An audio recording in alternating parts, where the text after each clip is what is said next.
お待たせいたしました。本日のプレスブリーフィングを開始いたします。Good afternoon, ladies and gentlemen, and thank you very much for waiting. I'd like to now begin today's press briefing. 今月15日に閣議決定されました経済財政運営と改革の基本方針、いわゆる骨太の方針では、少子高齢化の克服による持続的な成長経路の実現を掲げまして、教育無償化や女性活躍、高齢者雇用の推進などの人づくり革命や、ソサエティ 5.0 の実現に向けた生産性革命、そして財政健全化などが盛り込まれました。On 15th of this month, according to the basic policy that was determined at cabinet meeting to overcome the aging society with declining birth rate, thereby realizing sustainable growth strategy, under the basic policy on the economic and fiscal management and reform, the various the factors were included, such as free education, empowerment of women, the promoting employment of elderlies under the category of the human resource development, as well as the productivity the reform to realize Society 5.0. 本日は内閣府大臣官房審議官で経済財政分析担当の林智子氏をお迎えしまして、日本経済の現状と骨太方針2018の概要についてお話ししていただきます。Thus, we have invited Ms. Tomoko Hayashi, who is Deputy Director General of the Cabinet Office, to explain to us about the status of the Japanese economy as well as a basic policy 2018. また内閣府より骨太の方針担当の参事官でいらっしゃいます黒田隆参事官にもご同席いただいております。Also, from Cabinet Office, we have with us Mr. Takashi Kuroda, the Director for Economic and Fiscal Policy Management, to attend this press briefing. 本日の通訳者は株式会社リンガバンクの添田よし子さんです。An interpreter for the day is Yoshiko Soeda from Linga Bank. 最後に皆様には携帯電話をマナーモードにしていただきますようにお願いいたします。Before starting the briefing, I'd like to remind you once again to check your smartphone to see whether it is in the vibration mode. それでは林審議官よろしくお願いいたします。Now I'd like to hand over the microphone to Ms. Hayashi. 内閣府の林です。本日はお招きいただきましてどうもありがとうございます。Good afternoon, and thank you for inviting me to the press briefing. My name is Hayashi. I'm from Cabinet Office. 内閣府は経済の分析、見通し、そしてそれに基づく経済政策の立案をしているところであります。私はそこで経済の分析を担当しておりまして、政府のエコノミストとして働いております。The Cabinet Office, one of the functions there is to analyze the economic status as well as come up with the outlook, the projection for the economy, to come up with the formulation of economic policies. And there I'm in charge of analysis of economy as the economist at the Cabinet Office. 本日は最近の日本の経済動向と、そして課題、そして経済財政運営と改革の基本方針2018、いわゆる骨太の方針2018についてご紹介をさせていただきます。Today I'd like to discuss the recent the trend or development of economy as well as challenges that it faced with, as well as the Basic Policy 2018 on Economic and Fiscal Management and Reform. 骨太の方針についてどういったものか簡単にご紹介したいと思います。骨太の方針は日本の政府の経済政策運営の最も基本となる文書で、毎年一度この時期に策定をいたします。And before that, I'd like to briefly discuss what this basic policy is about. This is the very basic fundamental the document for government of Japan for its economic and fiscal policies, and it is formulated once a year around this time of the year. この骨太の方針を策定する際には、経済財政諮問会議という総理大臣を議長とする会議で、毎月何回も議論をいたします。経済財政諮問会議は、総理大臣のほか、経済財政政策担当大臣、現在、茂木大臣ですが、茂木大臣、そして財務大臣、日銀総裁などが入っておられ、また4人の民間の有識者が入っておられます。4人のうち2人は経済界から、もう2人は大変優れた顕著なエコノミストの方々です。And this is formulated at the Council on Economic and Fiscal Policies, chaired by Prime Minister of Japan, and the Council meets several times a month. And it is participated by the ministers, including the Minister for Economic and Fiscal Policy. And at present, it is Mr. Motegi who is standing there in that capacity, as well as Minister of Finance, and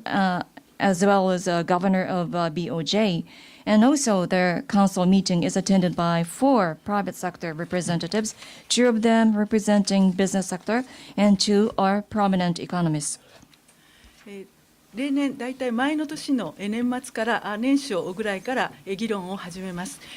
月に何回か大体総理大臣の官邸で大体1時間程度の議論をテーマを決めて議論をし、その時には関係する大臣、例えば労働政策であれば厚生労働大臣を呼んで、そして皆さんで議論をすると。でまた民間議員の方々からはいろいろな政策の提言が出されます。そうした議論をずっとやった後、その会議の最後には総理から指示が具体的に下りて、その指示に基づいて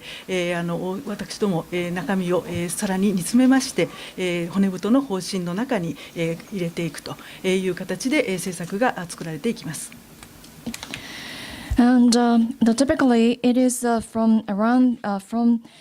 the end of the year to early the next year. To undertake extensive discussions, meeting several times a month, spending about an hour at the Prime Minister's the official residence. And for each meeting, the theme is identified, and according to the theme, the relevant ministers are invited. So if it is about the labor issues that will be discussed on that particular meeting, then we also include the Minister of Health, Labor and Welfare. And then we also hear from private sector the members about their recommendations, suggestions. And then at the end of the meeting, a Prime Minister would give us concrete, specific instructions. And then according to that, we further look into the content or substance of what was discussed, which is eventually reflected in the basic policy. 骨太の方針はそうやって経済財政諮問会議で取りまとめられた後、閣議決定され、政府として正式に決定をされます。そしてそれが来年度の予算やあるいは法律の改正などに結びついて実際に実行されるわけです。そういうことで骨太の方針は日本の経済政策運営でマクロ経済政策でもミクロ経済政策でも最も重要な文書です。And the basic policy would be subject to the discussion and approval at cabinet meeting, followed by the official announcement by the government. And the content, substance of the basic policy would be reflected in the budget formulation for next fiscal year, as well as the revision of laws and regulations whenever necessary for implementation of what was included in the basic policy. And thus, we consider that the basic policy is the most important document for economic and fiscal management for Japan from micro economic point of view, as well as macro economic point of view as well. 先週金曜日に閣議決定をいたしました今年の骨太の方針は特に人づくり革命や生産性革命、そして財政健全化への取り組み、こういった重要なポイントが含まれています。今日私からお話申し上げる話はこういったポイントも踏まえながら最近の日本の経済動向と課題についてお話を申し上げ、その後骨太の方針の概要についてご紹介したいと思います。And it was last Friday that the basic policy was finally determined, which includes various important elements such as the reform for human resource development and the productivity improvement, as well as fiscal consolidation. And I'd like to base my presentation today on those points in discussing where the Japanese economy stands and the basic policy to address the various challenges that economy of Japan is faced with. それではまず日本の経済の今の情勢を見てまいりたいと思います。2018年の1、3月期の GDP がここに表示をされています。前期比年率でマイナス 0.6% でございましたけれども、8四半期連続前期比プラスが続いた後のマイナスでありまして、基本的には日本の経済は緩やかに回復しているという状況に変わりはないと思っています。2015年度から3年間連続でプラス成長が続いています。And first, let's take a look at the first quarter, January-March 2018 GDP, which stood at minus 0.6%. However, this is the first time that the GDP growth rate was in the negative region after recording the 8 consecutive quarters for positive growth, and therefore, overall, we conclude that the Japanese economy continues to improve moderately, or modestly, moderately, and that for instance, I call the attention to 3 consecutive fiscal years since 2015. In fact, the Japan has continued to grow in a positive region during those 3 years. 特に2つポイントがあります。1つは GDP の水準は名目 GDP も実質 GDP も過去最高水準です。And there are 2 points that I'd like to make here. First of all, about GDP. For both nominal as well as real GDP, they have registered record high level. もう一つは現在の景気回復局面は2012年の11月を谷として始まっておりまして、長い景気回復局面になっています。今月で67ヶ月目という長い景気回復ですが、これは戦後の景気回復の中では第2位という長さになった可能性が高いと見ています。And the second point is about the duration of recovery that has been maintained. After hitting the bottom in November 2012, economy of Japan, or GDP, continued to grow for the past 67 consecutive months, which is the second longest since since the end of the World War.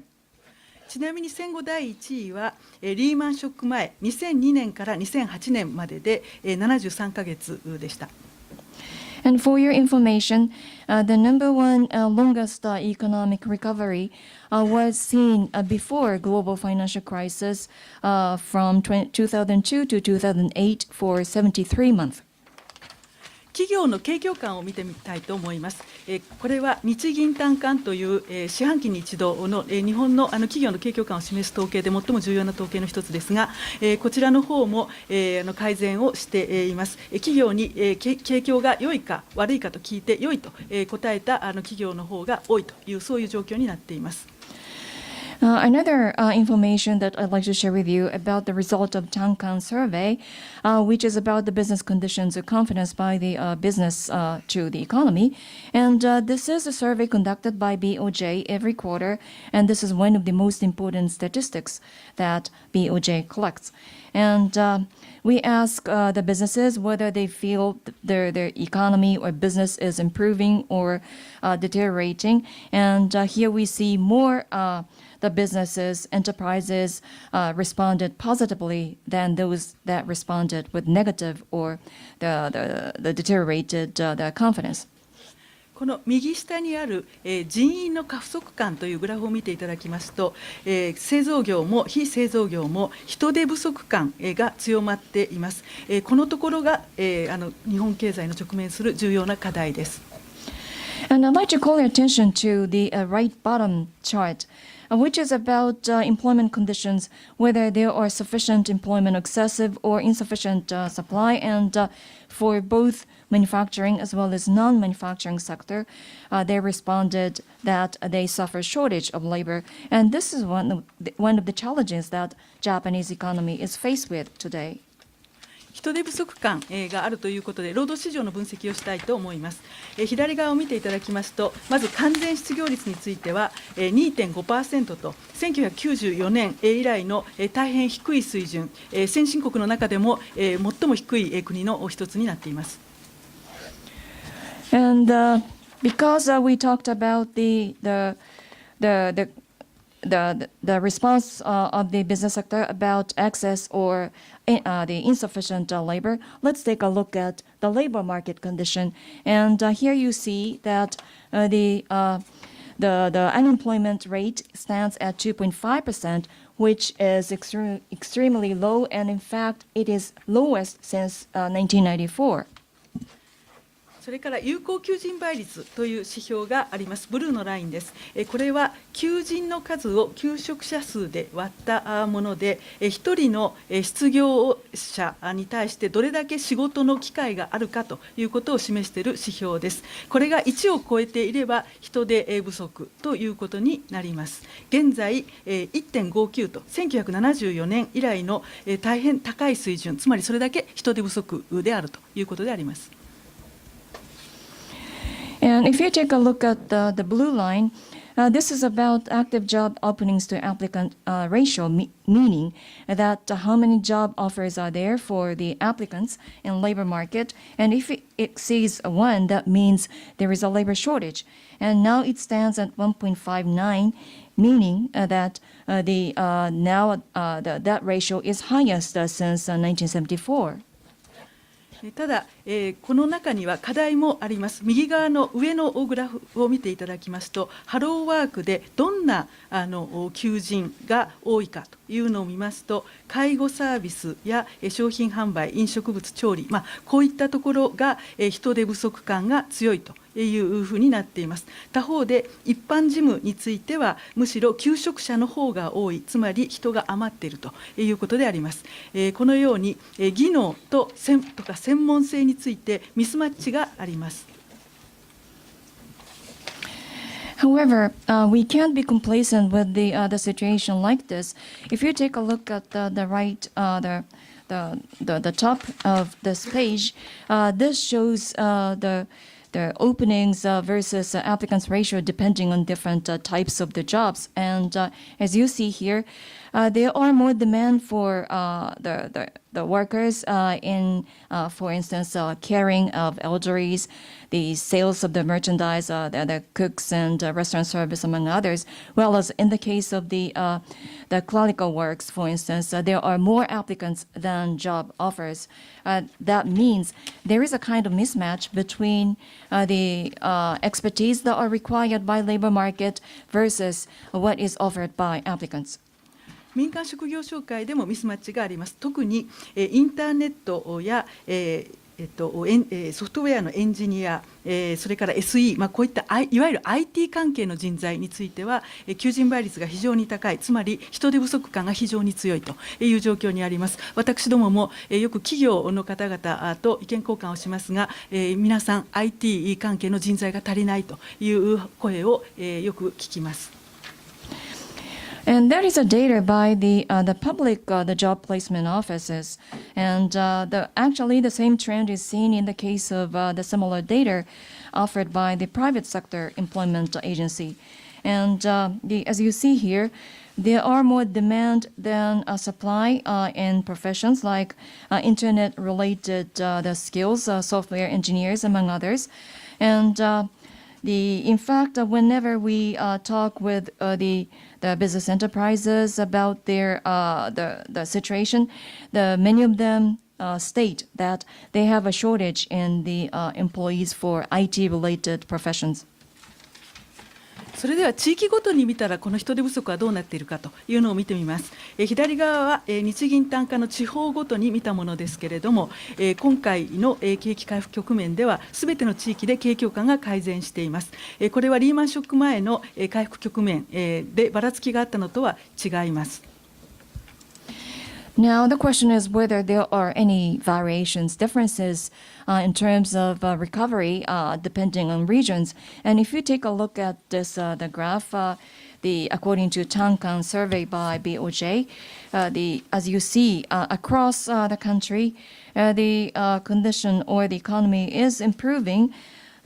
since during this the phase of the economic recovery, which is different from the time when Japan used to register a long period of recovery before global financial crisis. Back then, there was a fluctuation, variations depending on the regions. This time, it is not. 右上には地域別に見た有効求人倍率を掲載していますが、これを見ていただくとすべての地域で1を超えている、つまり人手不足であるということであります。これは1960年代高度成長期にもなかった現象でありまして、初めての現象です。すべての地域で人手不足です。And if you take a look at the right top panel, this is about the labor market of different regions, and as you see there, in all the regions, they see the job offering to applicant ratio exceeding 1, meaning that across the country there is a labor shortage, which was never seen even during the time of fast economic growth that Japan experienced back in 1960s. それで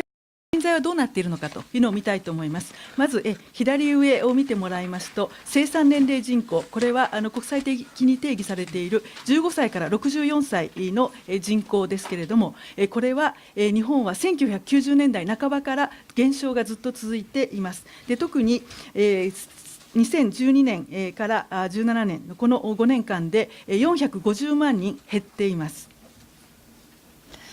Now, left top panel shows the working age population, and this is based upon definition, international definition, that is, the working age population is considered from age 15 to 64. And as you see here,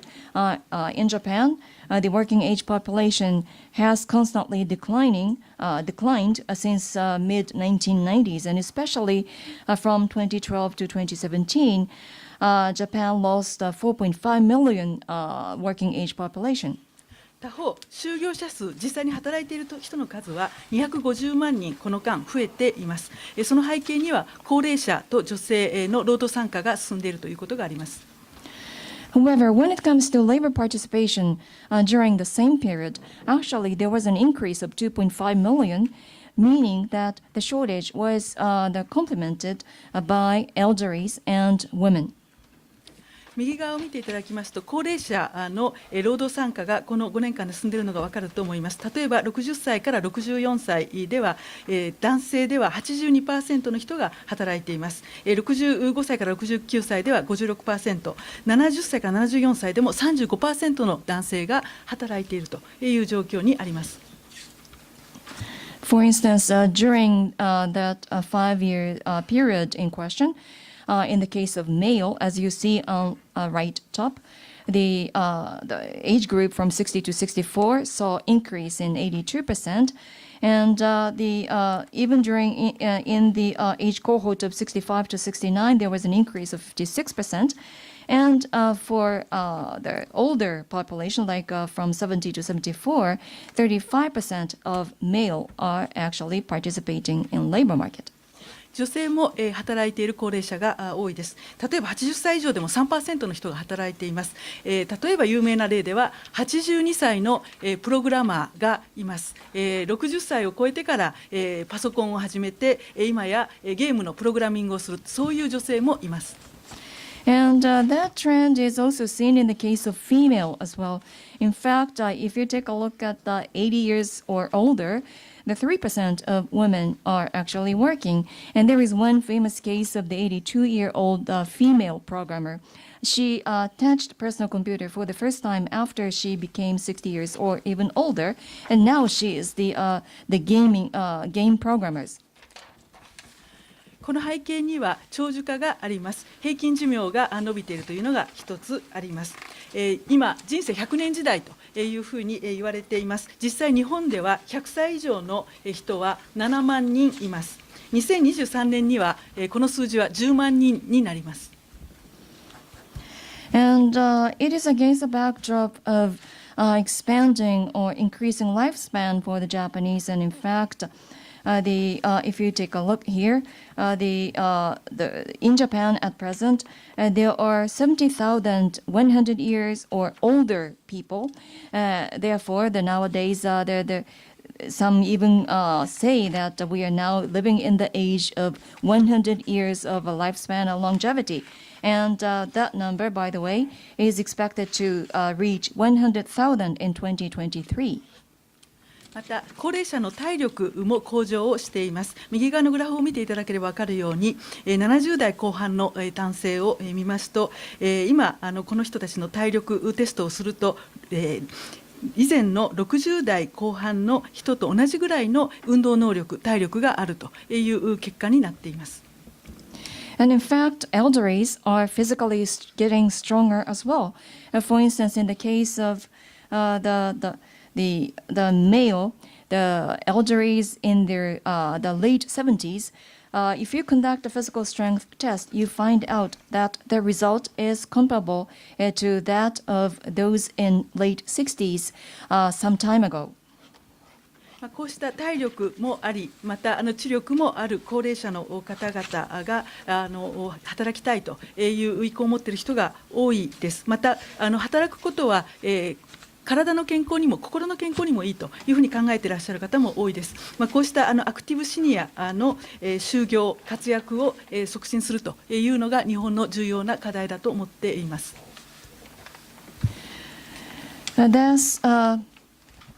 We see that the increasing number of elderlies are getting stronger physically, as well as the intelligently healthier, and therefore they are motivated to continue to work. And they also consider that continue to work is also good for their health, both physically as well as mentally. And therefore, to support and encourage those active seniors to continue their work is one of the important the issues that Japan should address to. また女性の労働参加を見てまいりたいと思います。女性の労働参加率を左上のグラフで見てもらいますと、かつてはいわゆる M 字型カーブと言われ、20代後半から30代前半までは結婚子育てのために労働市場から一旦リタイアする人が多かったのですが、現在はそうした人は少なくなっています。左下のグラフにあるように配偶者のいる女性、結婚している女性の労働参加率はかつては 40% 台だったのは現在は 60% 台後半になっています。Next about women, the women labor participation in Japan used to be described as the M-shaped curve, meaning that once they reach the age of late 20s to early 30s, they marry and start to rear their children, and therefore they retire from labor market. However, such lifestyle is decreasing among Japanese women, and as you see in the left bottom, among married women, the labor participation rate is now 60% compared to the high 60%, 60s, I would say, compared to the 40%, the range of 40% older some time ago. こうした女性の労働参加が進んでいる背景には3つあると思います。1つは実際に働く機会が増えていることが1つ。2つ目としまして、女性の活躍を推進するような施策、例えば保育所の整備がまだ不十分ではありますけれども進んでいるということが2つ目であります。And we consider that there are three factors that contribute to promote women's participation in labor market. First, they are finding increasing opportunities for them to work. And second, to support working women, we are seeing improved the daycare facilities for their children. Although it is not yet adequate, we are seeing some progress and improvement, and that also supports them to continue to work. 3つ目の理由は女性の意識が変わって働き続けたいと考える女性が増えたことです。And the third factor has to do with changing awareness or mindset on the part of women. They wish to continue their work even after they marry or after they become mothers. 高齢者や女性の労働参加が増えたことによりまして、右上のグラフにありますように、1974年、最も人手不足が強かった時代ですけれども、この頃と比べると、就業者の構成は大きく変わっています。男性の数はあまり変わっていませんが、女性や高齢者の数、割合は大きく増えているのがわかるかと思います。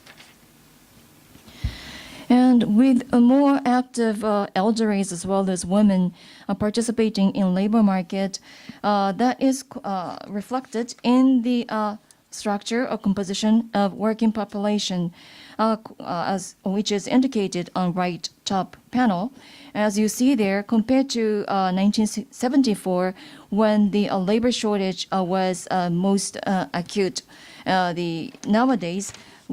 although the number of working men is not that changing, actually it is more women and elderlies that are working in the labor market that makes a change or difference in composition.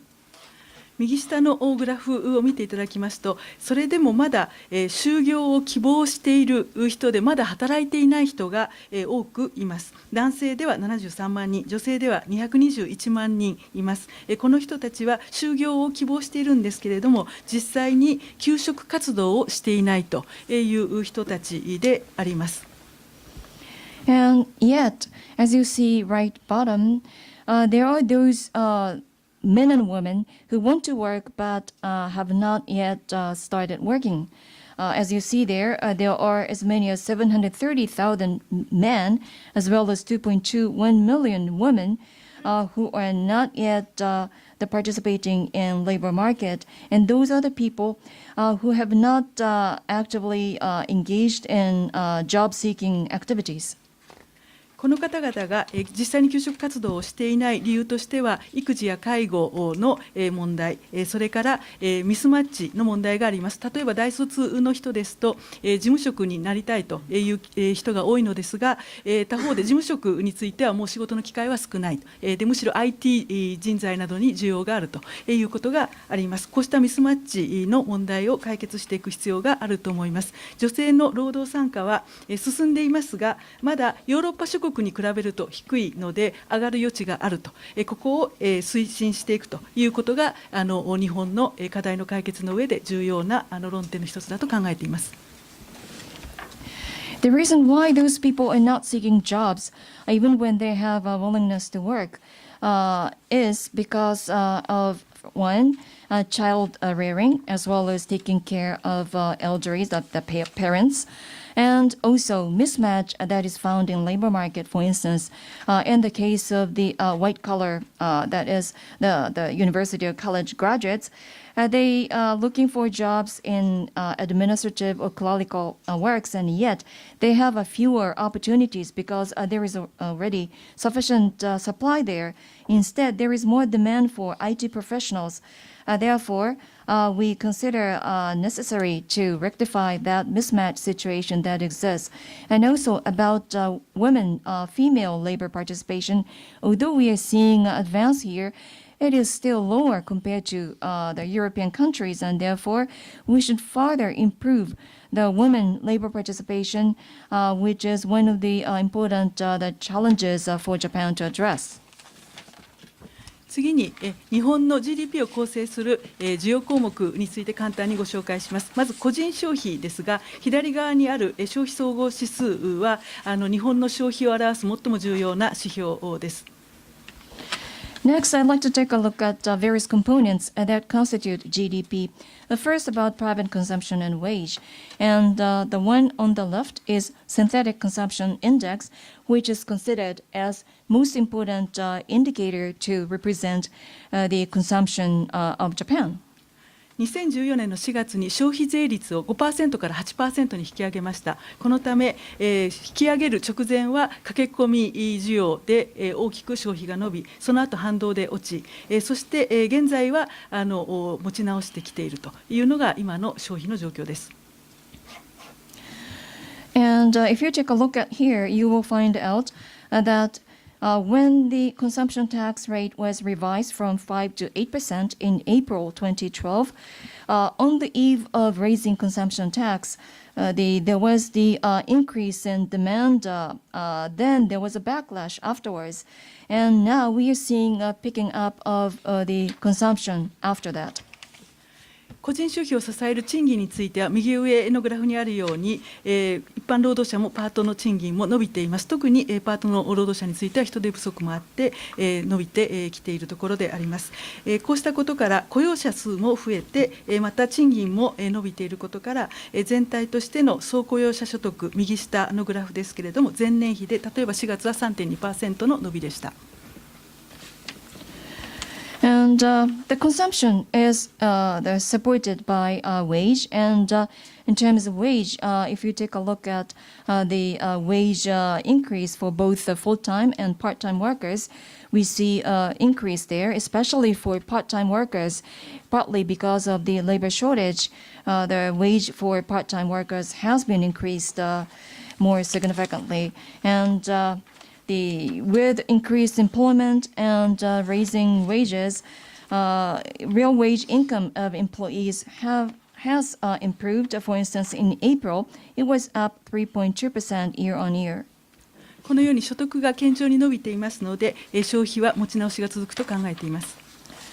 And because of the steady growth in wage, we consider that the consumption will continue to pick up. 次に投資を見ていきます。左上に設備投資を掲載していますが、これを見ますと87兆円とリーマンショック前最高を超えた高い水準になっています。左下にありますように機械投資と構築物投資、これはオフィスや工場などの建物を建てる投資ですけれども、こうしたものも増えています。背景には都市再開発や高度成長期に建った建物の建て替え、そしてインバウンド需要などでホテルなどの建設が増えている、こういったことで設備投資が増えています。And next about investment. First about capital expenditures by businesses. As you see on left top, now it stands at 87 trillion yen, which is more than what was spent before global financial crisis. And especially in the case of machinery and construction investment, we see a major increase there. And this is about the construction of buildings such as office buildings or factories, plants, as well as demand for redevelopment of urban areas, and the also construction of new hotels to accommodate inbound tourists. 私どもとしては投資をさらに促進して生産性が高まっていくということが大事というふうに考えています。これも大きな課題です。We consider it is necessary to continue to encourage the sustainable investment so that we can continue to see the improvement in productivity. This is another important area that we should focus on. 1ページ飛ばして物価を見ていただきたいと思います。I'd like to skip one page and move on to the page 11 that's about prices. 日本は1990年代終わりからデフレーション、これは継続的に物価が下がることですけれども、これが続いてきました。しかし2013年の末からはデフレではない状態、つまりCPI がプラスで推移するという状況になりました。In Japan, since the late 1990s, deflation continued to persist, where price continued to decline. However, since late 2013, Japan has finally gotten out of the deflationary the situation where the CPI started to move into positive region. この背景にはもちろん金融政策で大胆な金融緩和をしてきているということがあります。This is thanks to the aggressive monetary policies by way of the quantitative easing. ただ、まだ 2% には届いていません。その背景には、こういうことがあると思っております。左上にありますように、日本の、CPI は、物価は、アメリカやユーロ圏に比べて、やや低い伸びになっていますが、半分は財の物価、半分はサービスの物価です。財の物価は、欧米もあまり伸びは高くありません。日本と同じようです。サービスの物価、右上ですが、これは伸びが低いというのが日本の現状です。However, it is yet to reach 2%. We consider that there is the following reason. As you see here, in terms of the prices, the CPI growth in Japan is lower than those in the United States and Europe. And CPI consists of the goods, which stand at 50%, and the balance for service. And in the case of goods, the situation in Japan is no different from those in the United States or Europe. However, it is in the range of service prices that the growth is lower in the case of Japan compared to Western countries. サービス物価の伸びが低い背景には賃金上昇率が低いということがあります。やはり賃金の伸びを高めていくということはデフレ脱却、さらに 2% の物価目標の達成において重要だと考えています。賃金が上がればサービス物価も上がっていくというコスト面のプッシュが一つ、それから賃金が上がっていけば所得が増え消費が増えると、ディマンドが増えるというそういうメカニズムが働くというその2つのルートから大変大事だと思っています。And therefore, that is because of the lower growth rate of wage, and therefore we should encourage further increase in wage so that we can make sure that the deflation is finally behind us and reach 2% target. And the raising wage is important on two fronts. One that would contribute to improving the consumption of services. That would be from the cost side, and also that with the wage increase, there will be more consumption, thereby boosting up demand.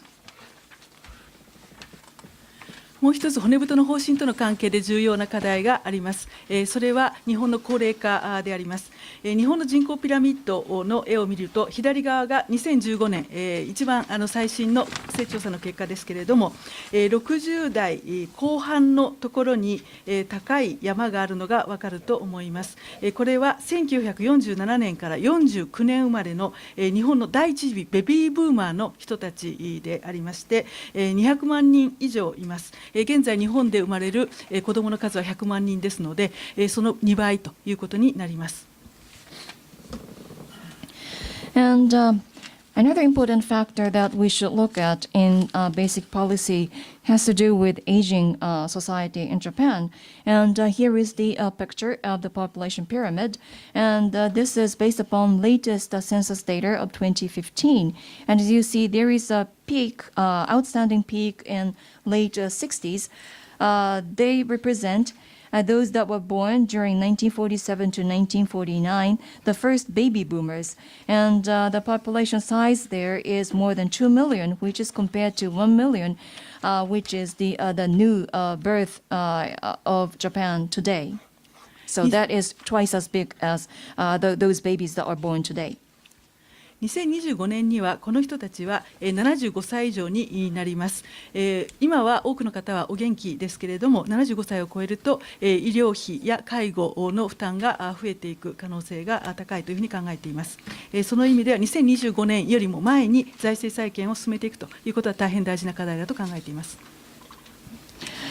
And those people would reach 75 years or older by 2025. So those people, the baby boomers, might be healthy today, but eventually once they reach 75 years or older, then there will be more demand for medical care and health care as well as the nursing care. Therefore, that would result in welfare expenditure increase. That means we need to put in place the fiscal consolidation before 2025. 以上、骨太の方針の背景となる経済の説明をいたしました。それでは骨太の方針の中身を、概要をご紹介したいと思います。まず、現下の日本経済の課題は何かということで、対応の方向性を4つ掲げています。1つは政財成長率の引き上げということでありまして、これは企業の人手不足感やミスマッチの問題があることを先ほどご紹介しました。人材の質、量、両面で人材を確保していくということが大変大事だということが分かると思います。また、労働生産性を向上させていくということも重要です。人を確保し、労働生産性を高めていくことによって、潜在成長率を引き上げていく、つまり人づくり革命と、生産性革命が重要だということであります。I have so far explained about the background of this year's basic policy, and now I'd like to turn into the content of the basic policy. First, we identified the current situation as well as challenges of the Japanese economy, and we identified 4 policy directions that are necessary to address those challenges. First comes boosting their growth potential, and in this respect, I mentioned earlier that companies are faced with labor shortage as well as the mismatch of the professionals or skills that are offered by the job seekers versus the need on the part of enterprises for particular professions or skills. That means we need to improve both quality and quantity of human resources available so that we can improve the productivity of Japan. And thus, to boost up growth potential, we should focus on productivity improvement or productivity reform as well as human resource development reform. それから財政健全化という観点で2つ掲げています。1つは消費税率を2019年10月に 8% から 10% に引き上げます。その際、需要の変動を平準化していくということが大事だというのは、先ほど消費のグラフでも見ていただいた通りであります。Next, on the front of fiscal consolidation, we plan to increase the consumption tax rate from 8 to 10% in October 2019. And in this respect, we have to consider how we can smooth the demand fluctuation before and after the increase of rate, as was indicated in the graph I showed you earlier. そして新たな財政健全化目標へのコミットメントについても後ほど申します。これも重要なポイントです。And there is another important point about the commitment to fiscal consolidation, which I'd like to mention later on. そして地方創生、地域活性化の推進も重要な課題です。And also revitalization of regional economies, that's another important challenge for Japan. ではまず人づくり革命について申します。人づくり革命で重要なポイントがここに書いてあります。幼児教育の無償化については3歳から5歳までのすべての子どもたちの幼稚園、保育所などの費用を無償化します。0歳から2歳については低所得層について無償化を進めます。And first about human resource development. The first, we advocate a free preschool education. First, for those from 3 to 5 years old, the preschool education will be offered free of charge for all the households. And for those in the range of 0 to 2 years old, the preschool education will be offered free of charge for low-income families. そして高等教育、大学などの高等教育につきましては、低所得層の子どもたちについては無償化をします。And also for free tertiary education for low-income households such as universities and colleges. 日本では子どもの教育費の負担で子どもの数が増えないという側面もあります。少子化対策としても重要なポイントだと考えています。In Japan, because of the higher burden for education of children, the birth rate seems to suffer despite the need for improving it. And we believe this is one of the important points in boosting up the birth rate to address declining their fertility rate in Japan. また人づくり革命の一環として大学の改革を進めまして、時代のニーズあるいは産業界のニーズに合った大学の教育内容に変えていくという改革を進めます。Also, university and college education should address the reform, especially to offer education that will be demanded or wanted by the age as well as the industry, according to the needs and demands of the time. またリカレント教育も進めます。先ほど申しましたように、ミスマッチもあります。何歳になっても学び直して、職場に復帰したり転職ができたりするようなリカレント教育を進めていきます。And also, we will promote recurrent education. I mentioned earlier that there is a mismatch between demand and supply in the labor market, and therefore, we should consider offering opportunities for the job seekers or the employees that are interested in changing the jobs or changing their professions, no matter how old they are. また先ほど紹介しましたように多様な人材の活躍を進めるためにまず女性の活躍の推進ということで就業を希望する女性が就業しやすい環境を作っていくというのが一つの課題です。Next, about the diversity of human resources. To improve that, first, the women empowerment is considered as important, so that for those women who are willing to work, we have to consider how we can improve working environment for them. また高齢者につきましても65歳以上を一律に高齢者とみなすのはもはや現実的ではないと我々考えています。65歳以上への継続雇用年齢の引き上げに向けて環境整備を進めていきます。Also about elderly people. Now it is not realistic at all to define those that are 65 years or older as elderly. Therefore, we should consider how we can promote the employment of the people in such an age group by way of improving the environment for them. 2つ目の大きな柱は生産性革命です。第4次産業革命技術がもたらすような変化をしっかり社会の中にはめ込んでいくと、社会実装と言っていますが、人口減少や高齢化、あるいはエネルギー環境問題の解決、こういったいろいろな課題の解決に際して第4次産業革命の技術を実際に使っていくと、それによってソサエティ 5.0 を実現するということを目指していきます。Another important the pillar of the basic the policy is about productivity revolution, and here we advocate the promoting the fourth revolution and implement the outcome of that the revolution into the society. That is, in order to address challenges such as declining population, aging society, as well as the energy or environmental challenges, we should consider how we can utilize the outcome of progress of the fourth industrial revolution so that we can realize the society 5.0. そしてソサエティ 5.0 の実現に向けてフラッグシッププロジェクト、ここに掲げているようなプロジェクトを重点分野として取り組んでいきます。And for such society 5.0, we have identified those 5 major flagship projects as the major focal areas.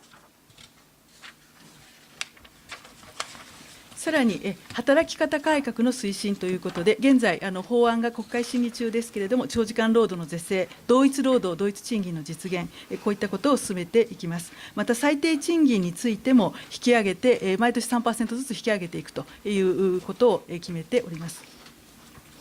Next, about the work style reform. Currently, the bill relevant to the work style reform is under deliberation at the Diet, and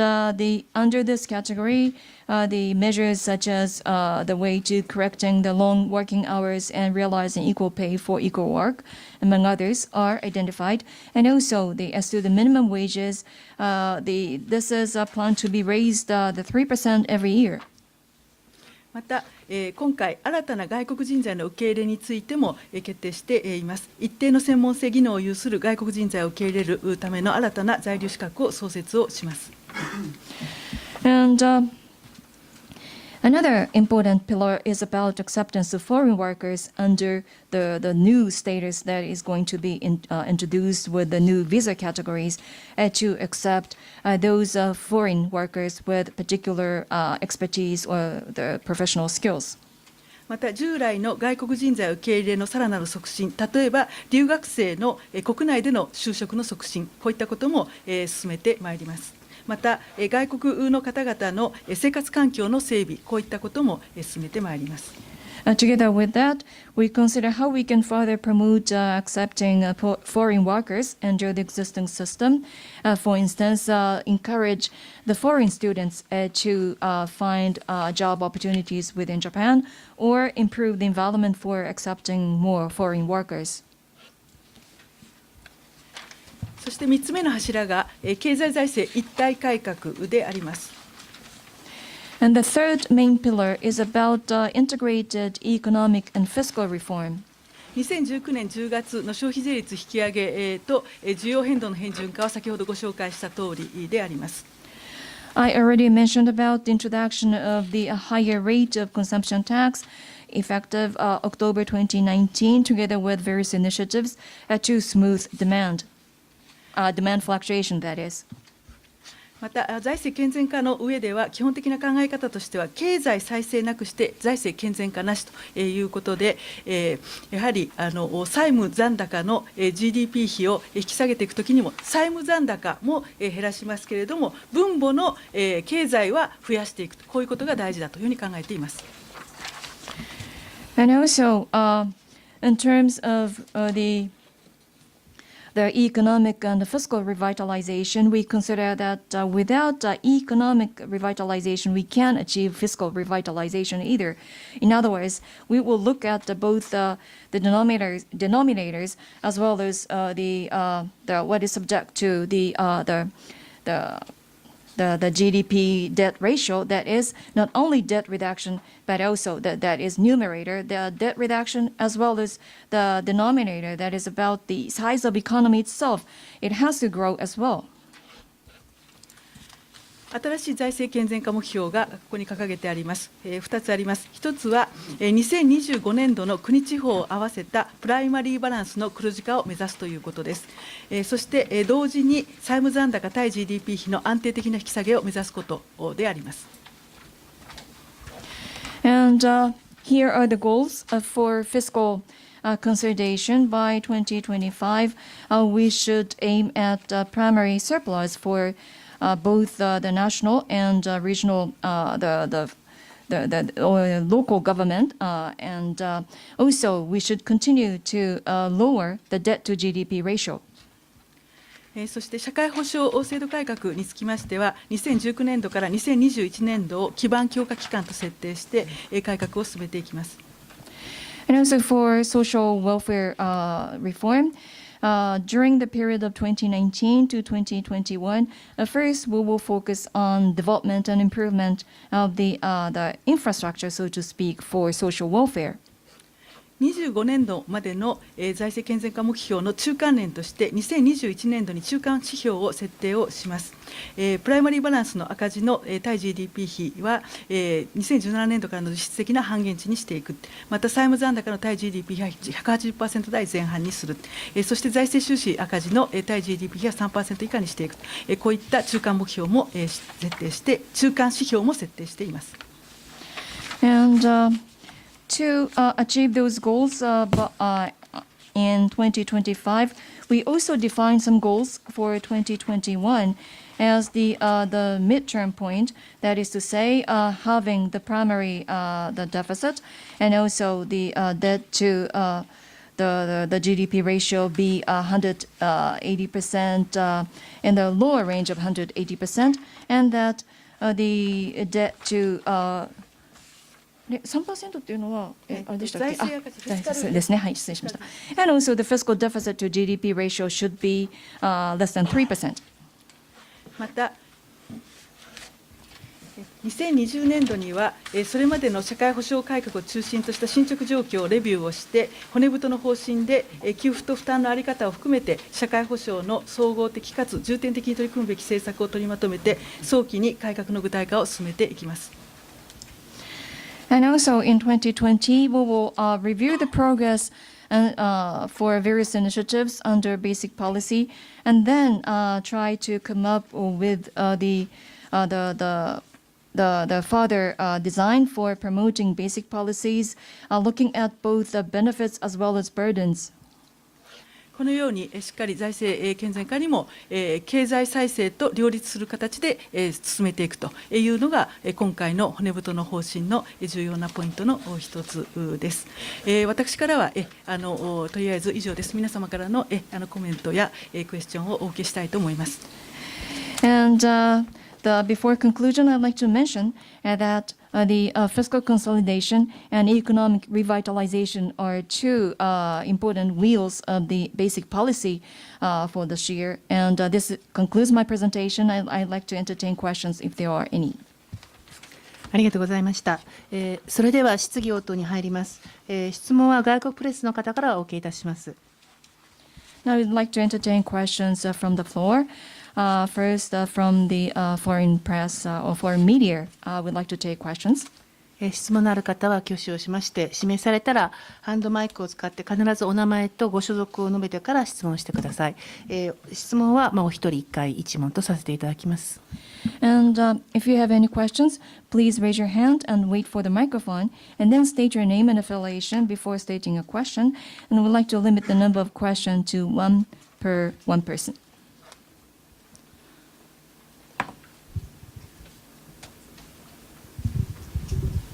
Max Sato with Market News International. My question is, you said no growth, no fiscal reform. Does that mean that is there a possibility again that the government is going to delay the sales tax hike, which is now scheduled for October 2019 for whatever reason, like global growth is slow or the Prime Minister wants to call a snap election? で先ほどおっしゃったその成長なくして財政の改革もないというようなそういったお話があったかと思いますが、果たして、何らかの理由によって再び消費税の税率引き上げを延期するというような可能性はあるでしょうか。例えば世界的な経済の景気後退とか、あるいはその総選挙を行うというようなことになるとか、何かそういった理由から、この引き上げ延期になることはありますでしょうか。将来のことは例えば何が起こるかわからないと言い始めればきりがないと思います。私どもは、もう来年の10月に消費税率を引き上げるということを前提に、まず人づくり革命の、財源にも消費税を充てることを決めていますし、また消費税率を引き上げることを前提に需要の平準化対策も検討を進めているところであります。ですので現在の時点では私たちは消費税率を引き上げることを前提にすべて政策を作っています。Well, talking about the future, there is no limit to what if type of the question, and therefore, rather than that, we already assume that the consumption tax would be raised in October next year, and thus we are planning for the human resource development reform, which will be funded by increased the resource coming from raised consumption tax, and also started considering various the measures to normalize demand fluctuation in the wake of the consumption tax increase, and thus we take it as the assumption for various measures or initiatives that we are currently looking into.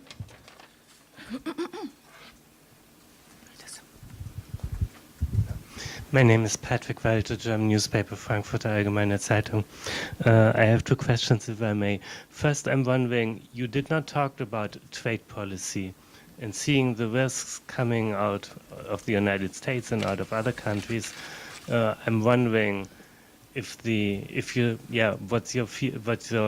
opinion on that, and how do you see this rapprochements to China, if that might be a way out of the trade dilemma with the United States? And my second question is, you mentioned that the length of the growth period is close to the length of the growth period you had between 2008. And the similarity between both periods is that globally growth was driven very much by a very expansive monetary policy, the same as you have in Japan right now. So I wonder, this growth period before 2008 happened to be finished by some kind of financial crisis. So seeing that now you have the same growth period driven by expansive monetary policy, how big do you see the risk of a financial crisis in Japan, and how does the government prepare for that? 2つ伺いたいと思うのですが、まず1つ目としては、今触れられなかった点で、通商政策に関して、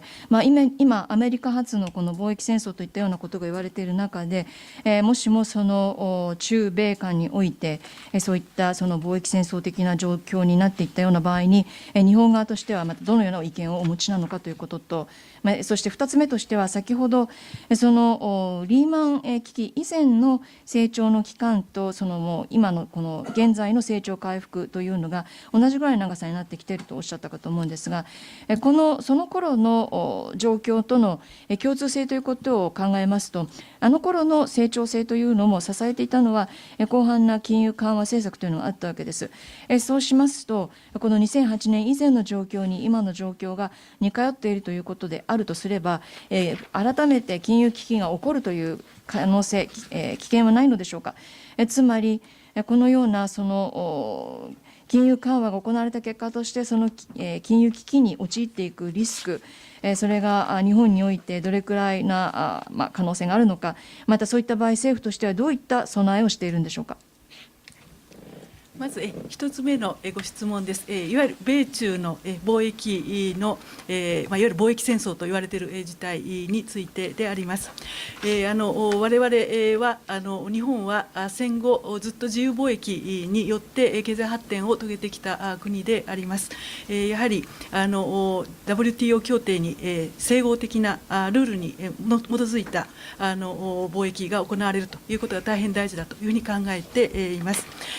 アメリカと中国という、世界第1位、第2位のですね、国が世界経済の発展に悪影響を及ぼすというようなことはあってはならないと、望ましくないというふうに考えています。実際、日本の最大の輸出相手国はアメリカ、そして第2位は中国であります。どちらも私たちにとっては大変重要な貿易パートナーであります。そして中国、アメリカへの輸出で他の国、例えばヨーロッパの国々も新興国も経済発展をしてきて、相互依存の網の中で日本経済も世界経済も発展してきています。ですので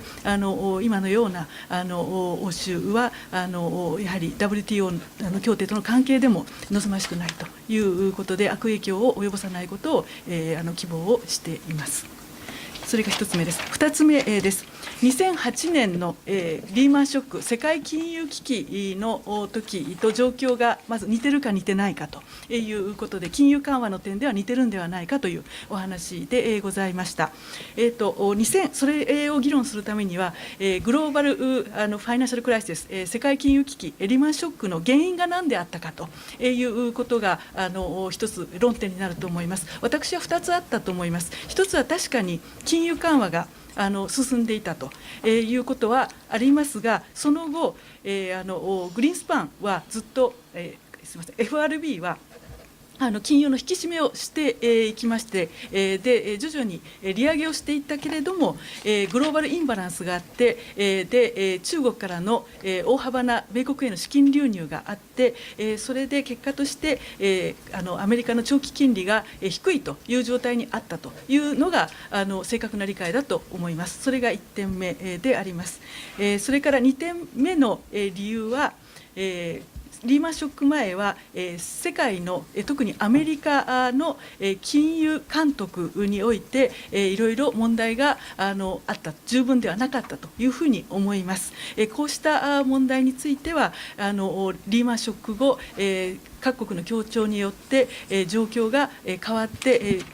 かなり改善しているというふうに考えています。I'd like to respond to the first, the question about the trade war between the United States and China. Well, in fact, Japan has been the beneficiary of the free trade regime after the war, and therefore we consider it important that the global trade should be carried out according to the rule that is consistent with the WTO. And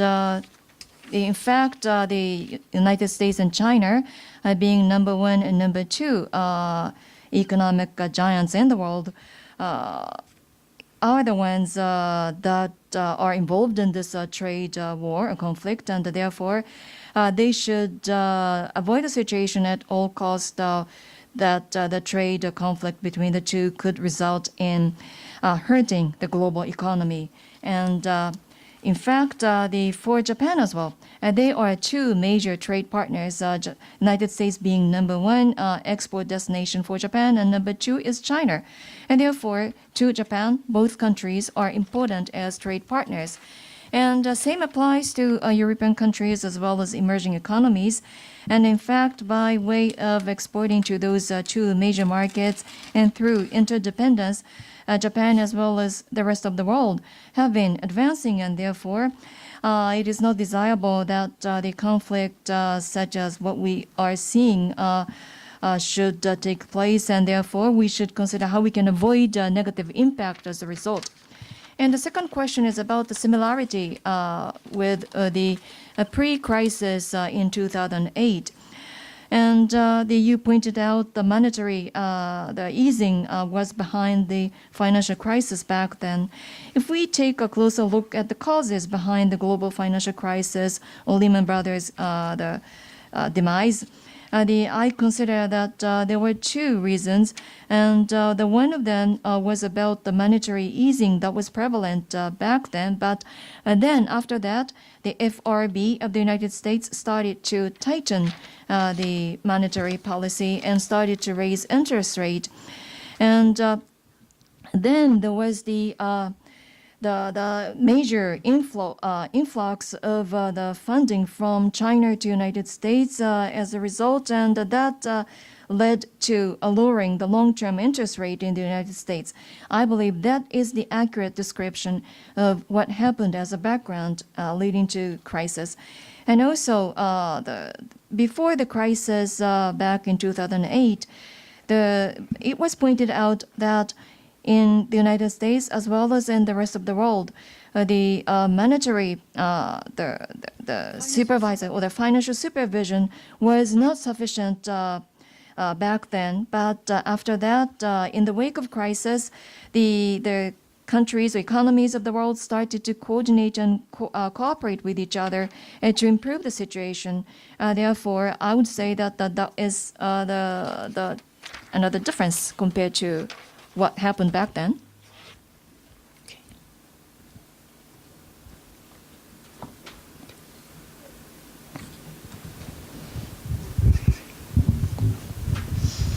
Okay. アジアプレスのキムチャンナンと申します。今までですね、経済の勉強とかいろいろ勉強してるんですけど、今日非常に分かりやすく説明していただいて感謝しています。先ほど82歳のプログラマーがいらっしゃるというお話があって、私も30年ぐらいはこれから頑張れるんだなと思って非常に感謝しています。先ほどですね、投資のお話があったんだけど、投資の拡大のための何か具体的な戦略っていうか、そういうのはあるのかということをちょっとお伺いしたいです。はい、投資ですか。はい。Well, I myself am also studying economics, and therefore I really appreciate your presentation, which was very clear and that helped me understand a lot. And you mentioned about the 82 years old programmer, and I was very much encouraged because I have another 30 years to go. So I was glad to hear that. And if you can tell us more about the ways to expand investment, I would appreciate. 投資の拡大については特に生産性革命が重要です。私の同僚の黒田の方から生産性革命についてご紹介をします。生産性革命、黒田と申します。生産性革命については特にいろいろ基規制をどんどん緩和していくということが大事だということで、新しく何かがあってからその規制を考えるんじゃなくて、まずやってみるというようなサンドボックス制度ということで、しっかり規制を緩和していくということなのと、結構そのポイントを絞って、プロジェクトを推進するということで、重点分野でですね、特に自動化とか、リアルタイムで遠隔地で、IoT なんかを使って情報を得るとかですね、情報をいかに使うかとか、そういったことについて重点分野を決めて、産業界と、行政、と協議会を作ってですね、それぞれ何ができるかということについて、これから特に若い人の知恵を使いながらですね、借りながらですね、協議会で、政策を進めていくと、そういうのが今回のメインになっています。For expansion of investment, the productivity reform is important, and therefore I'd like to ask my colleague, Mr. Kuroda, to explain about this. And thank you. I am Kuroda, and they're talking about the productivity reform. We consider it crucial to change or improve the regulations. In other words, rather than developing regulations after there was some development, we should consider give any idea or initiative a try as a sandbox zero, and then consider the best way for regulations. And also, in implementing various projects, we think of focusing on major points, the priority areas, that is, such as the automation technologies or real-time, remote the information acquisition utilizing IoT, and the maximize utilization of information that which was acquired in such a way. At present, we are part of the council that is participated by both the government and industry, trying to identify what we can do, encouraging ideas from younger people as well, deciding to reflect them into policies.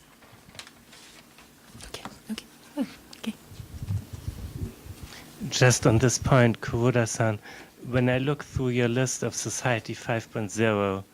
and when I think about what Germany is doing, what other countries are doing, what the United States are doing, what South Korea is doing,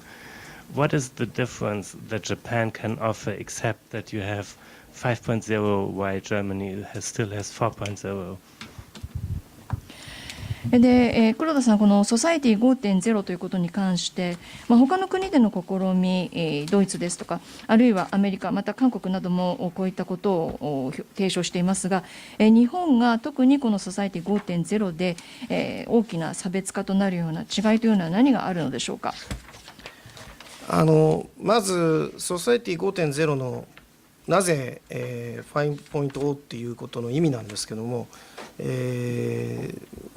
最初は狩猟社会から、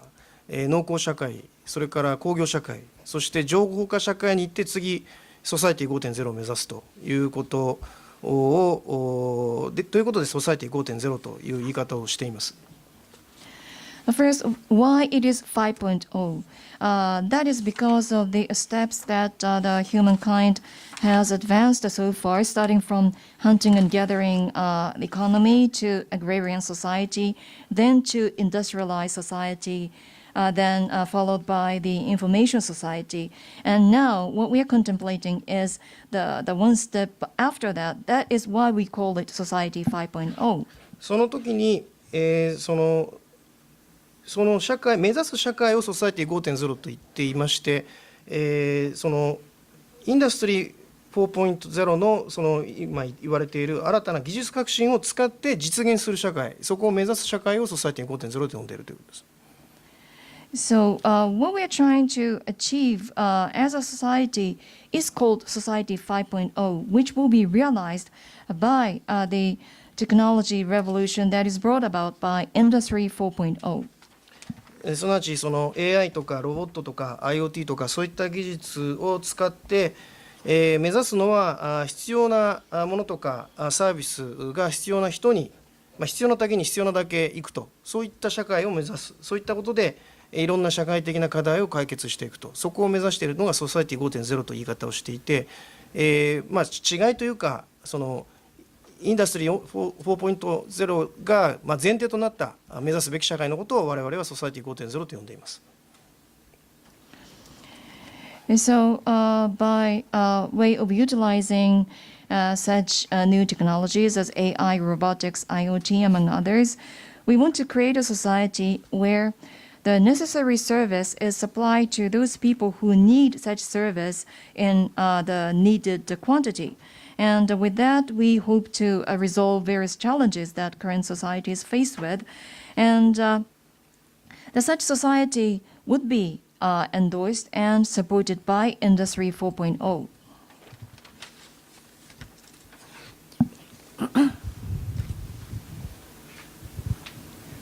ブルームバーグの信弘と申します。今日はありがとうございます。非常にちょっと基本的な認識の確認が一つともう一つ質問があるんですが、失業率が低下している割にはなかなか消費が伸びない、賃金が上がらないということに関して、日本独自の事情として日銀の黒田総裁なんかはそのデフレマインドがあるっていうようなことを言われますけど、このあたりどういう認識をお持ちなのか、もう少しその日本の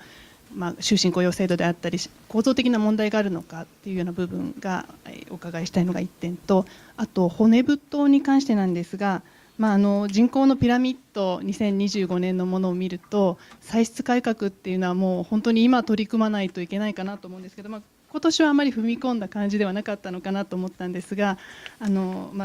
実際にその介護とか医療に関する高齢者の負担、そういうその国民にとっては非常に痛みを伴うようなところまで踏み込むっていうのは、例えば来年の骨太にはそういったものも必要だというふうにはお考えでしょうか。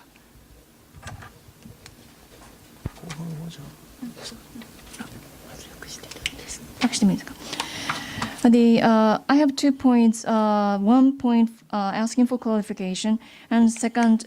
there is about the question. The first about declining unemployment rate. And despite that, we see consumption as well as wage increase quite stagnant. And according to Governor of BOJ, Mr. Kuroda, he states that that is because of the deflationary mindset that is behind such a situation. But I wonder whether there is any structural problem resulting in such a situation, like, for instance, lifetime employment system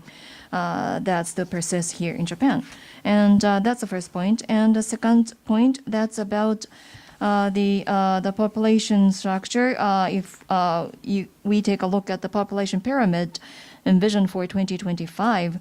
now is the time to work on drastically improve the expenditure situation. Otherwise, we will lose the time. However, it appears to me that it is not much reflected in basic policy for this year. There are areas that require the burden to be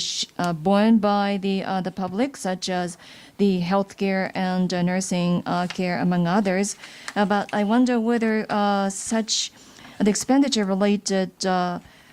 initiatives would be included in next year's basic policy. ではまず賃金の方から対応したいと思います。日本で賃金が今緩やかに伸びてはいますけれども、伸び方がレーバーマーケット、特に失業率が低い中でそれほど上がらないのはどうしてかというお尋ねだと思います。Let me respond to the first question. First, about the rather gradual growth of wage. Despite the situation in labor market with low unemployment rate, why is that the wage is not growing faster in Japan? 私どもは4つ理由があると思っています。1つ目は、まだ、労働市場にはスラックがある、そしてミスマッチもあるということです。先ほどご紹介しましたように、この右下の絵にあるように、就業規模なんだけれども、まだ、実際に求職活動をしていないと。で、失業者の定義は実際に求職活動を調査対象の1週間にしていないとカウントされないんですね。ですので実際は仕事したいんだけれどもまだ仕事探しを具体的にしてないっていう人がこれだけ数がいると300万人近くいるという状況で、完全失業者は170万人ですからそういう状況であります。で特にミスマッチがあります。先ほどご紹介したように人手不足、例えば IT 人材などは足りないけれども他方で事務職などで余っていると、そういったことがあります。こういったことが賃金が上がりにくくなっている要因の一つ目です。I believe there are four reasons. First reason has to do with the slack as well as mismatch that exists in the labor market. As you take a look at the the right hand side panel, there are those people who want to work but not started the job-seeking activities. And according to the statistics, during the week when the survey is conducted, if you are not seeking for jobs, then without and unemployed, still, if you are not seeking jobs, then you are not counted as unemployed. And there are nearly 3 million people as such. And by the way, the complete unemployed the population is 1.7 million. And the second, and also there is a mismatch. As I said earlier, in labor market, there is more demand for IT professionals, well as there is abundant supply for those who apply for clerical works. 2つ目の理由は一部の産業、特に非製造業では生産性の伸びが低い、このため賃金が上げられないという状況があります。非製造業の生産性を高めていくことが重要な課題と考えています。The second reason has to do with the stagnant productivity improvement in various sectors, especially non-manufacturing sector. Because of the stagnant productivity in non-manufacturing sector, the wage doesn't grow. Therefore, we consider it necessary to boost the productivity in non-manufacturing sector. そして3つ目はおっしゃられたような正規非正規の問題、いわゆる労働市場の二重構造の問題があると考えています。先ほどご紹介したグラフにもありますように、一般労働者とパートの賃金を比べると一般労働者の具体的には正社員の人が多いわけですけれども、この人たちの賃金の伸びは低く、パートの賃金は伸びが高くなっています。パートの賃金は労働市場のタイトさ、引き締まりを反映していますが、一般労働者についてはそれほど反映していないという問題があります。これは一般労働者の人、特に正社員の人についてはいわゆる年功型の賃金体系になっているために、企業の方もなかなか1回賃金を特にベースアップをすると今度下げられないという心配があるので上げにくいと。したがってボーナスは増やすけれどもベースアップは増やさないというそういった傾向があるということを反映していると思っております。また労働組合の方も賃上げも大事だけれども、そもそもジョブのセキュリティが大事だと、雇用の安定が大事だというふうに考えている労働組合も多いと聞いています。And the third reason has to do with the structure problem that you pointed out. In fact, there is a dual structure in labor market in Japan that is the full-time versus part-time workers. And as you see in the graph, when you compare the growth rate of the wage for full-time versus part-time workers, the wage increase for full-time employees is quite sluggish, whereas in the case of part-time workers, wage increase is rather steep, which reflects a tighter labor market situation with a tight demand-supply situation. But the full-time employees' labor market does not reflect that situation. Because they tend to be bound by the seniority-based system. Therefore, on the part of the enterprises, they are not willing to increase base wage. That is because once they increase base wage, and then they are concerned that it may be rather difficult for them to lower that even when circumstances require that way. Therefore, companies are willing to pay more for bonus but not willing to increase base wage. And also on the part of a labor union, the many labor unions consider it more important to get the job security rather than increase in wage. 現在、働き方改革法案の中では、正規労働者と非正規の不合理な格差をなくすということが重要な柱になっています。同一労働、同一賃金の実現であります。で、この骨太の方針の中でも、我が国から非正規という言葉を一掃するということをはっきり決めております。And in fact, in the work style reform bill that is currently under deliberation, it is intended to eliminate the gap or difference between the treatment of what is called the full-time or the regular workers versus irregular or part-time workers. In other words, the same wage for same job or same profession. And in fact, according to the basic policy, it strongly advocates that we should eliminate the word irregular workers. そして賃金が上がりにくい要因の4つ目としては、これは日本だけではなくて欧米でも見られることですけれども、技術革新やグローバル化によって賃金が上がりにくくなっているという側面もあると考えています。And the fourth reason for stagnant growth of wage is actually experienced not only in Japan but also in Western countries as well. That is because of the technology innovation together with globalization. Wage finds it rather difficult to grow.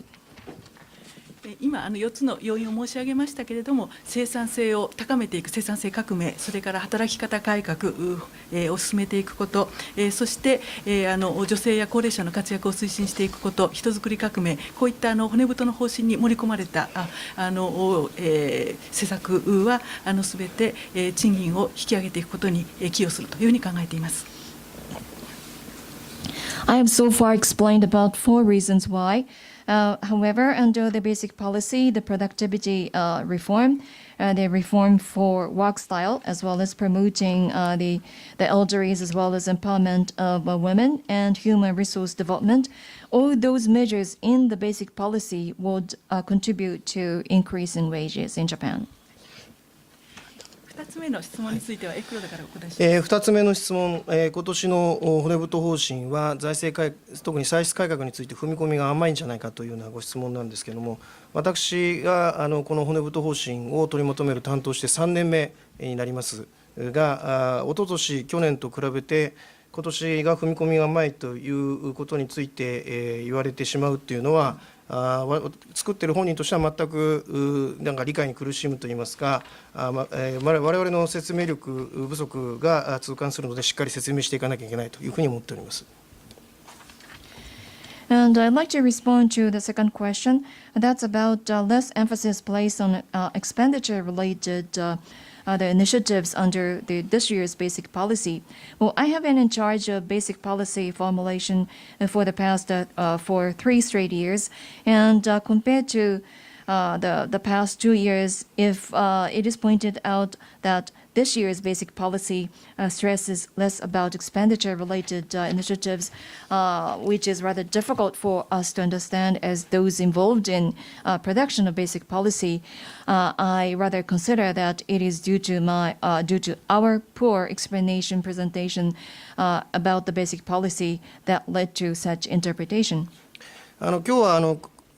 時間の関係で全部説明してませんけれども、今年の骨太方針についても20ページ以上にわたって歳出改革の細かい具体的な施策について書き込んでおります。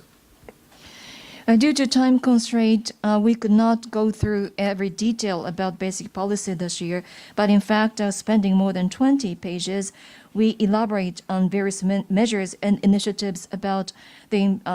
expenditures reform.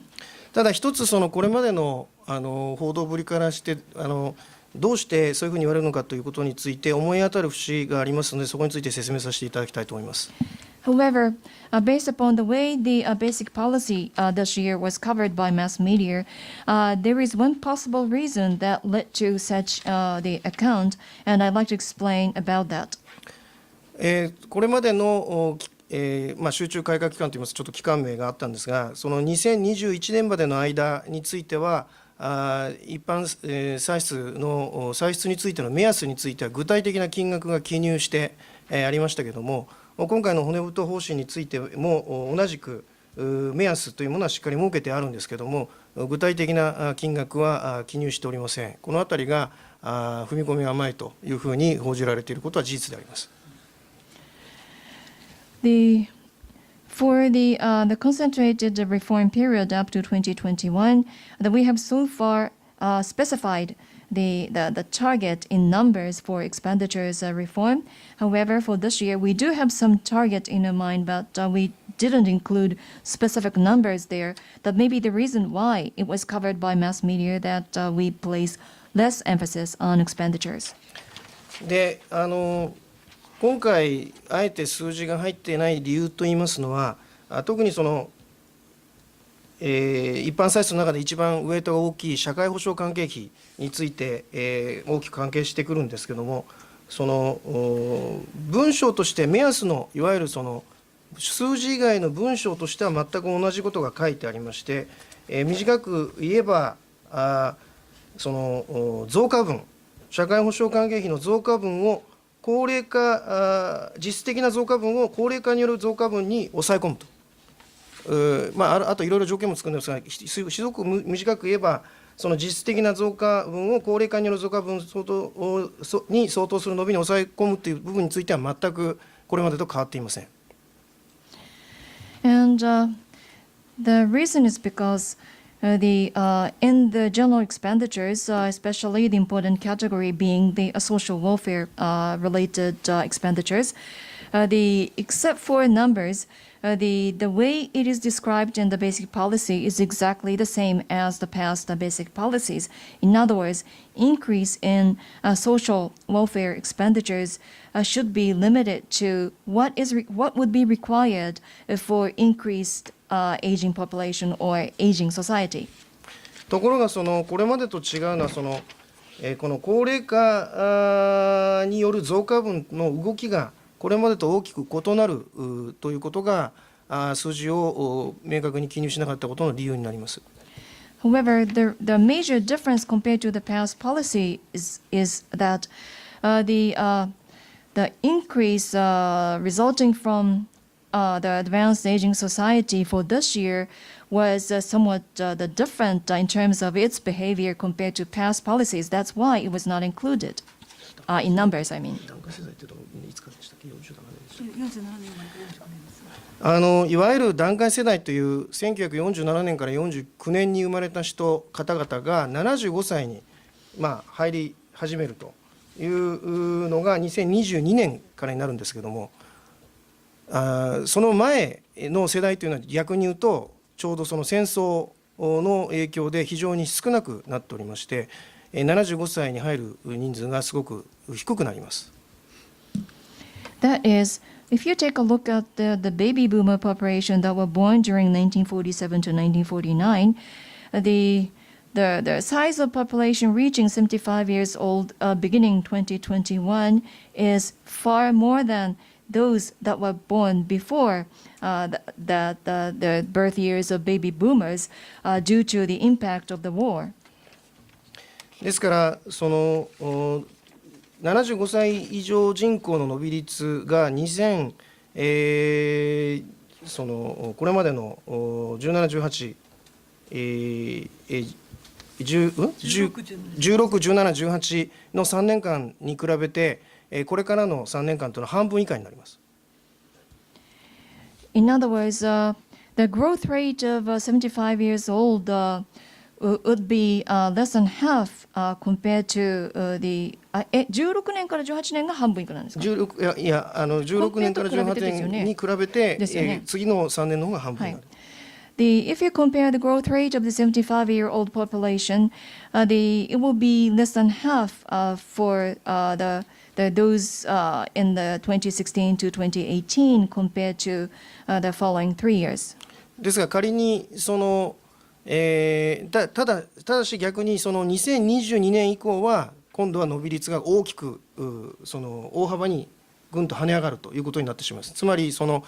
高齢化の増加分の伸びというのが非常に乱高下すると、これからそういうことです。However, the situation will change after 2022 when the growth rate of 75 years or older population starts to rise very sharply. In other words, there will be the fluctuation of the growth rate of the elderly population from now on. ですから仮に例えば来年のその伸びを 0.5 みたいな形で決めた場合にはむしろその甘すぎるということも起こりうるということです。So suppose that the next year's the growth rate for the such elderly population is estimated to be 0.5, then I would say that such estimate is too inaccurate to reflect the situation. まあここの数字については非常に政治的な分野いろいろな意見を持った人がいるのでなかなかはっきりしたことは言いづらいんですけども、そういう意味で言うとあえて言えばその数字を入れてないということがむしろその踏み込む余地を残したためにあえて数字を書いていないということについてはご理解いただきたいと思います。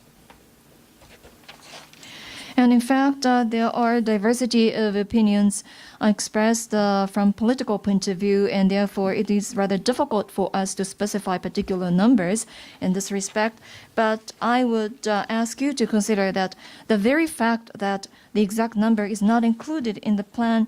leaves more room for further activities or initiatives. はい、今日はちょっとですね時間の関係がございますので、本日のブリーフィングはこれで終わりにしたいと思います。ただ後ほどですね名刺を交換していただいた場合にはですね個別に質問はですね後ほどまた日を改めて等ですねお受けいただけるということですのでそのような形にしたいと思います。Because of time constraint, we have to close this press briefing for now, but you can exchange name cards with those speakers who are here today so that you can contact them later and ask questions individually. 本日はどうも本当にありがとうございました。 Once again, thank you very much. どうもありがとうございました。